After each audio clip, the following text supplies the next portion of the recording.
Hi, my name is Josh Fulton. I'm an associate professor of history at Moraine Valley Community College.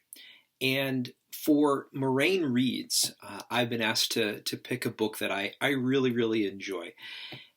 And there's so many. History is a wonderful thing with lots of study on so many different topics. And I'm honestly very, very privileged in that one of those individuals who gets to do what he's loved for so very long. When I was in the second grade, I got in trouble for reading a book, D-Day, the Invasion of Normandy, like any good second grader would. And I got hooked ever since. And so I study a lot of different topics. But there are some things that you hear about, you maybe don't know a lot about it. It's not part of your study.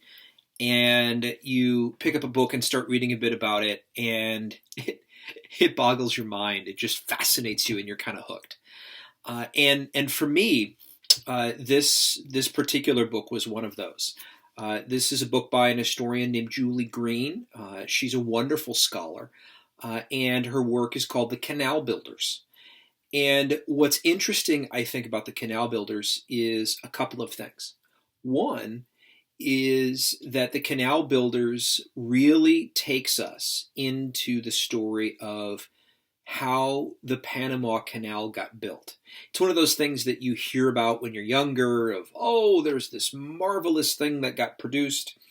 Or, maybe you've heard of the nation of Panama, or maybe you know someone who used to wear, Panama hats or clothing or sort of, those kinds of things.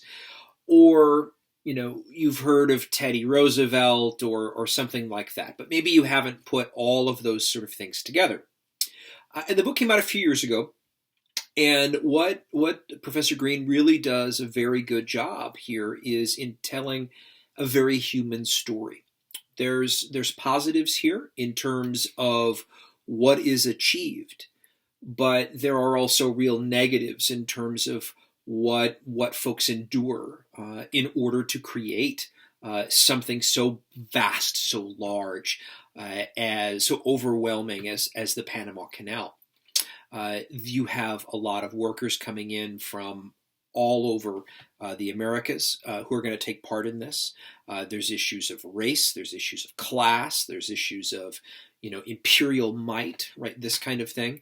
There's issues of innovation in science in terms of being able to address and combat disease, right? And that's, I think, for me, one of the things that really, really struck me with this work is her real focus on the people who built the canal. Not someone like Roosevelt sitting high up, but the average worker who comes here because they need this, and then what they endure to produce it, which for me is a real fascinating thing. As a historian, I'm interested in how folks live their lives and how people experienced different times of history, the positive and the negative, because it tells us that whole story. And I really think that the Canal Builders is a great work by an amazing scholar who, really gives us some kind of fascinating insights, honestly, into this particular period of history, both for the U.S., for the nation of Panama, for Colombia, for Latin America, sort of overall, as well as for others who are part of this process in the construction of this particular canal. Thank you.